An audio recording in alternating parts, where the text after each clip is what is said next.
Shalom and good day all, this is Tehillim29 back again for another Fool's Gold review, and this time we are going to be reviewing from the future state Superman of Metropolis and the next Batman. And as you can see here, this is how my rating system works. I also point out how much I believe the story is worth. As you can see there is the currency conversion in regards to how much the comic converts to in Australian dollars, and that plays a part in how much I think the story is worth. So let's get started on to the first one, being Superman of Metropolis. Alright, going by the cover here, is this something that we see in the story? You bet it bloody is, but I'll say one thing. If this story, or if this cover wasn't here, the rating for it would actually be lower. And that plays a part into how much I think the story is worth, or the first story is worth, as well as the art.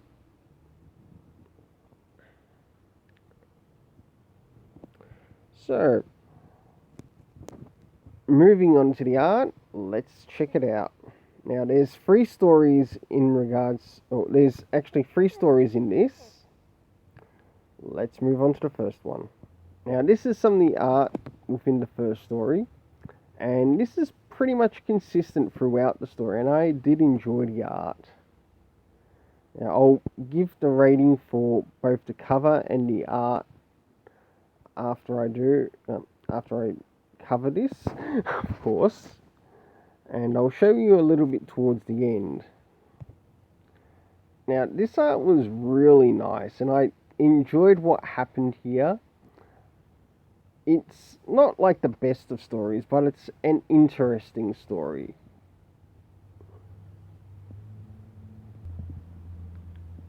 Now, for the cover, I gave it a rating of 7 out of 10, to which I believe it was worth about $1.50. It would have been less if this wasn't the actual cover in relation to the story. Now, moving to the art, I too also gave it a 7 out of 10, and I believe it was worth about $1.50. In regards to the story, it's interesting. It's a bit mediocre in parts. It wasn't very strong, but let's move on to what was happening here. Who were some of the cast members? Of course, there was John Samuel Kent, Superboy, and of course, Kara, and including Brain Cells. Now, one thing that I sort of liked that was happening here, it almost felt like the character was the character of Brain Cells is sort of like the mastermind to what's happening here. And the thing is, John's seeing one side of the story, Kara's seeing the other, but in the process she has allowed herself to be possessed and manipulated by Brain Cells. And I thought that was actually very clever story-wise. Even though it's not strong in story, it might improve in the next issue. And some of the key places that we got to see here was, or the key locations that we got to see here were Metropolis, of course, before it was bottled up, and the Fortress of Solitude, to which it should have been pointed out within the story. Now, moving into the second story. This second story, I really, really enjoyed. It was a story around Shiloh Norman, who is the prodigy of Mr. Miracle, Scott Free. We actually got to see quite a few areas around Metropolis, and I really enjoyed that. Now, I'll just pause it here so I can show you some of the images in regards to the art.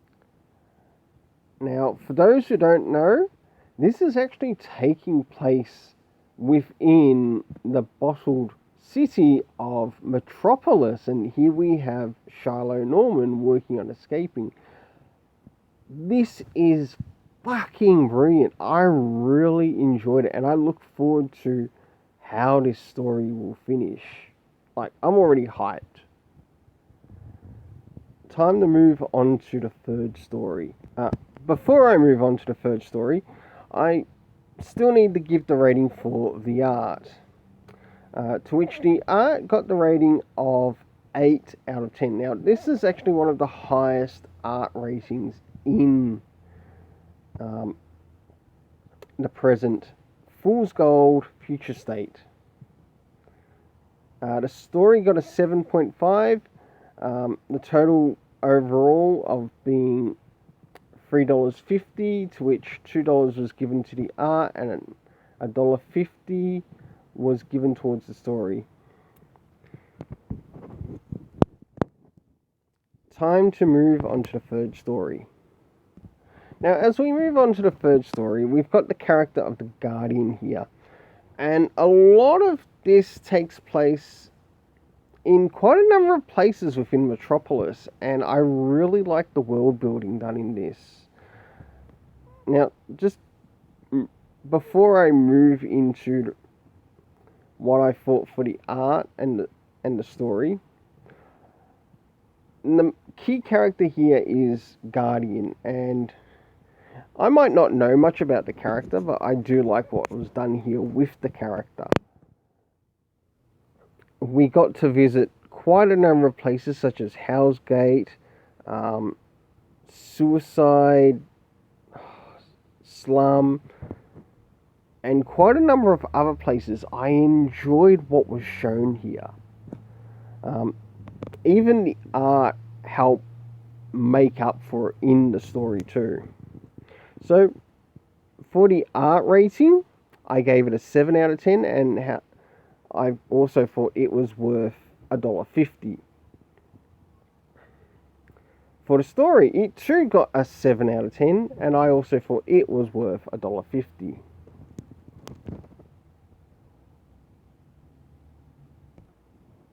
So the overall amount to which this got total wise was $10.50 Australian, and it made up more than half of the profits in regards to what I was reading story wise. Time to move to the next comic. Now, as we begin moving into the next Batman, starting off with the cover, in relation to the story, did it actually match anything within the story? I'm sad to say that this got a bit of a no for me, the next Batman, especially cover-wise. And cover-wise, it's a 4 out of 10 from me. Right, it looks amazing, but in regards to the story, not so amazing. So let's move into the internal art for the first story. And by the way, that's 90 cents Australian for the cover. Let's move into the art.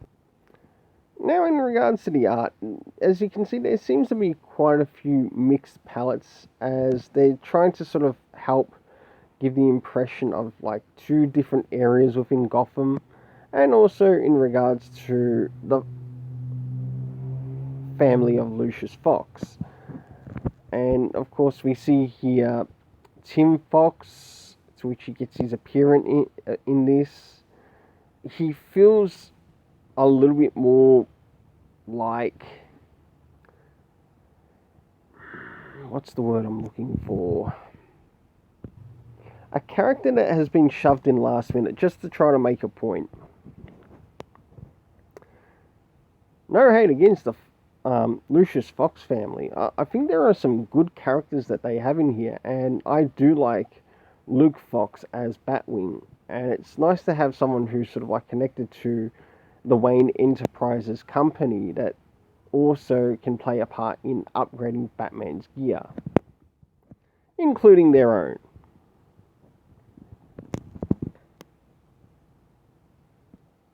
The art felt pretty consistent in it, but it would have been nice to have some brighten it up a little bit more. So for the art rating for the story, it got a 7 out of 10, but this time I believed it was worth $1.25 Australian. Moving on to the story, of course, the cast of characters being the Banes or the Banistas or whatever the fuck they were meant to be called. Terrible idea. It didn't really work, especially in relation to what they're trying to do with the magistrate. It just doesn't really fit in any way. It feels like a useless story. It does not feel like it fits in the universe. And that's why it sort of feels like this future state might actually be the many of the infinite Earths of the Elseworlds, of the second Earth that was discovered in Dark Knight's death metal. Moving into locations, it was mainly in Gotham, but we didn't get like actual locations, and that's where a lot of this story failed. To which the story is getting a 4 out of 10, and I think it's worth about 90 cents. Total overall, $3.05. Moving into the second story, which is The Outsiders. As we look through here, in regards to The Outsiders, we've got the characters of Katana and Duke Thomas here, who is Signal. In show, the story didn't feel super enjoyable, even with the art. Nothing wrong with the artist per se, but I think they could really sharpen up their detail with characters such as Katana and even Duke Thomas.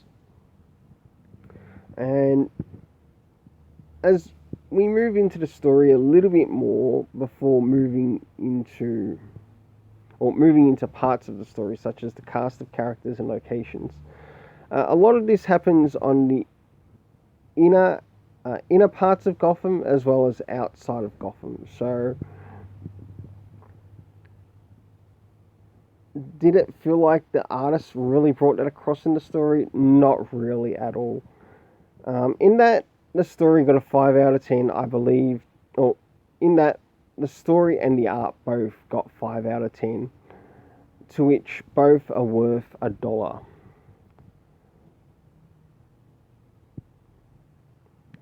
And it gives us an overall total of $2 just for this story alone. Moving into the third story.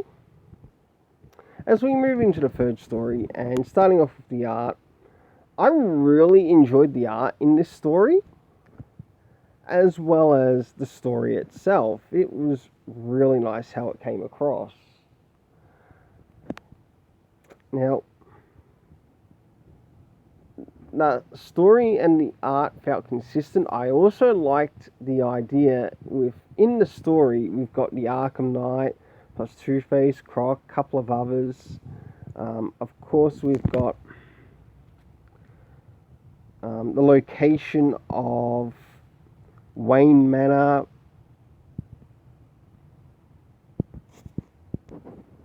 to which we also see within the story. I liked what the artist did with that. It felt very enjoyable. And one thing as well that I sort of like with this, it felt like with the character of the Arkham Knight, which is Astrid Arkham, which was introduced to us by Peter J. Tomasi, who was on Detective Comics. And one thing I really liked what Peter J. Tomasi did in regards to the Detective Comics Arkham Knight, I really liked that this character was female. Not male, but female. I thought it was a brilliant idea. Where people are sort of like used to the Arkham Knight video game, where the Arkham Knight is actually a male character, I felt like this actually suited the DC universe of the Arkham Knight actually being a female character. It had a lot going for it, and it's also good to see that she feels threatened by the appearance of the magistrate, which is in the city, and with it, she's organised a team to which it has basically become the Arkham Knights to go up against the magistrate. It's sort of like, don't cross our territory. So you've got the fight for territory on Gotham soil. And it was really good to see that this character, and you could see it within the storytelling, that this character did actually feel threatened by the magistrate. Even though we still have not seen the magistrate yet, I enjoy what has been done here. And the threat level is definitely shown really well here in regards to the Arkham Knights. So, moving on to the total for the art. I gave it a 7 out of 10, to which I believe it was worth $1.50. For the story, 7 out of 10, to which I believe it was worth $1.50. It was nice to see the locations as well as the cast of characters. I would probably enjoy if DC did maybe a few more stories around Astra Arkham, maybe post Magistrate, or did some more stories post Magistrate with Astrid Arkham of the Arkham Knights. Like, will she actually leave Arkham? Will she like go outside of Gotham City to maybe seek more training? Maybe even find more people to basically make knights of her own Arkham Knight Asylum round table. Like, find villains that will be a bigger threat to Batman. This would be great to see. Well, that's all for this review. Until then, don't forget that if you enjoyed watching this, don't forget to like, share, subscribe, hit the notification bell. And as you can see, I'm on the road to 200 subscribers. If you know anyone who might want to enjoy the channel, even subscribe to the channel, please share it with them. Until then, let's keep it colourful. And if you have now reached the end of this video, you are awesome.